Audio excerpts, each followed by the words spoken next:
The secret sauce for Google comes down to probably two things. One, it continues to be our maniacal focus on the user and keeping the user first. That's always been how we've built the company and run the company, keeping our consumers happy.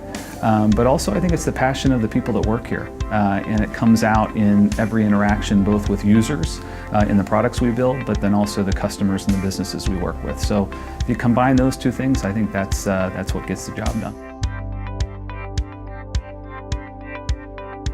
Over the last year, we put a big focus on a mobile-first philosophy. And so the goal was, with as much of the usage on various different platforms moving to mobile, we wanted to make consumers' lives easier by giving them more utility and just getting the technology out of the way. So we wanted to make sure that when folks were on their mobile device, it was a very seamless experience with Gmail or Maps on a mobile device, getting directions very quickly. So I think in general, the focus on mobile, and that's obviously where the audience is, and making sure that technology is delivering on a simple usage and utility. That's been the focus this year and will be the focus going into the next few years.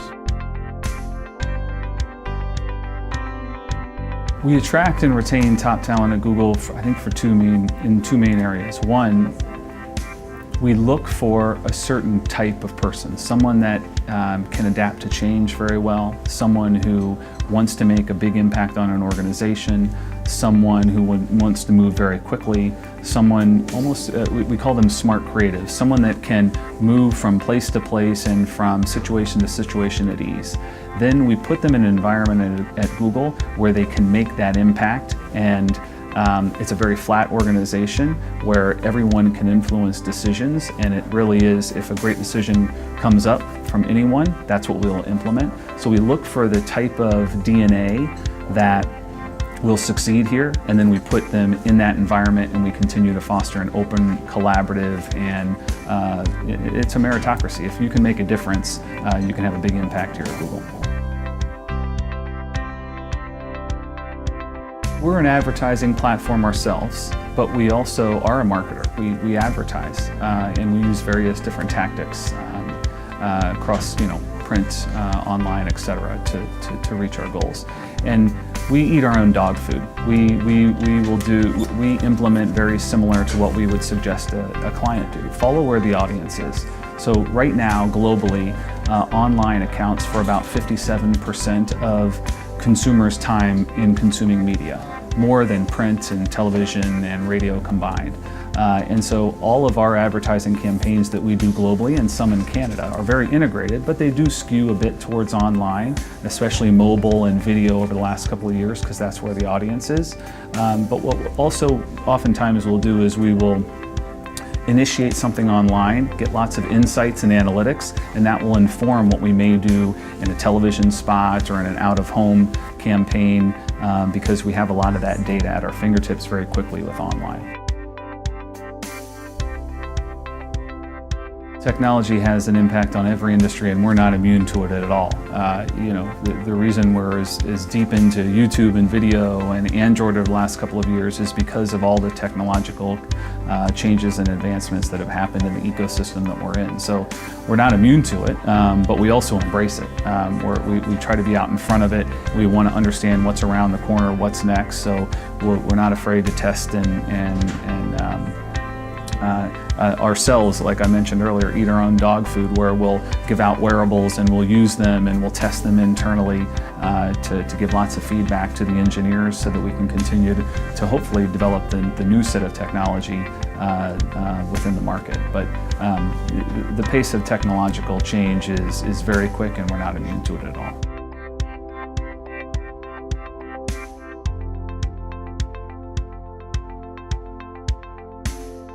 The two attributes that I think hit home most for me are trust and engagement. Trust on a couple of facets. One, trust with our users. Like I mentioned earlier, our focus on the user and the importance that we put in making sure we deliver a great experience to users, that's always on the forefront. So we want to make sure we have that trust with our users.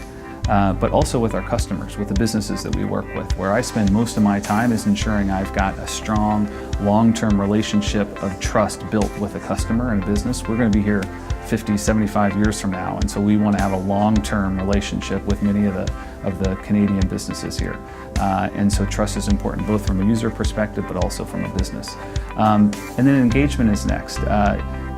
Again, engagement suggests a two-way dialogue, both with users, but then also with the businesses that we work with. We don't have all the answers. We want to make sure that we're getting lots of feedback from users and from clients on how to make their world better, how they can get the most out of the web, deliver big moments that matter on the web. And so if we have an engaged user base and an engaged client base, and they're engaged with our products, then that's how we get better. And that's ultimately, hopefully, what's good for users and businesses. 2015, I hope, is going to bring more of the same that we've begun to build on in 2014. But I think we're going to continue to aim even higher. I was very proud of Google over the last year or two on the bets that we're making. We're not afraid to take risks. We're not afraid to identify ways technology can have a big impact on the lives of folks throughout the world.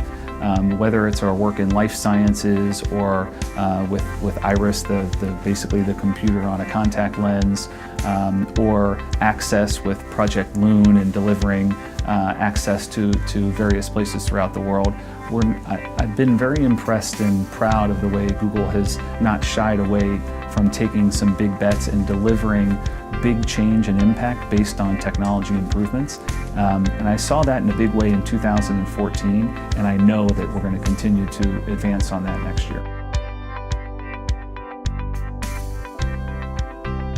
Google continues to inspire me, less about the brand of Google, more about the people. I think a brand is about the people that embody the essence of the brand. So I'm inspired every day walking around this place with the energy and the passion that Googlers bring every day. So that's number one. The people within Google continue to inspire me. And then just in the 6 months that I've been here, whether it's, I gave you the example of TD or Loblaws or Canadian Tire or Tim Horton, the customers that I work with and I see on a weekly basis, they have great stories, and now they have various different platforms and ways to tell those stories that we have the luxury of being brought into. It's a great honor, it's a big responsibility, but it's a great honor. But I get much of my inspiration and energy more from customers and Googlers than anywhere else. An advice I'd give brand about how to continue to raise their influence or better influence their customers or consumers, etc., is develop a mission for your company or for your brand that you believe in, and then live it every day. It sounds simple, but I've been around a lot of different customers and brands over the years, worked at various different companies. I've never worked at a company like Google where we had a very simple mission that was spelled out from the day Larry and Sergey started the company: organize the world's information. And everything we do, and focus on the user, and everything we do at every corner of the day and of the business is focused on that mission, and we live it. And consumers see it, users see it, businesses see it, all the folks that we work with, it just comes out naturally. I think if you try to manufacture a brand or you have a department focused on brand building, it's not going to take off compared to living your brand day in and day out based on a mission that everyone in the organization believes in, and you're all rowing in the same direction.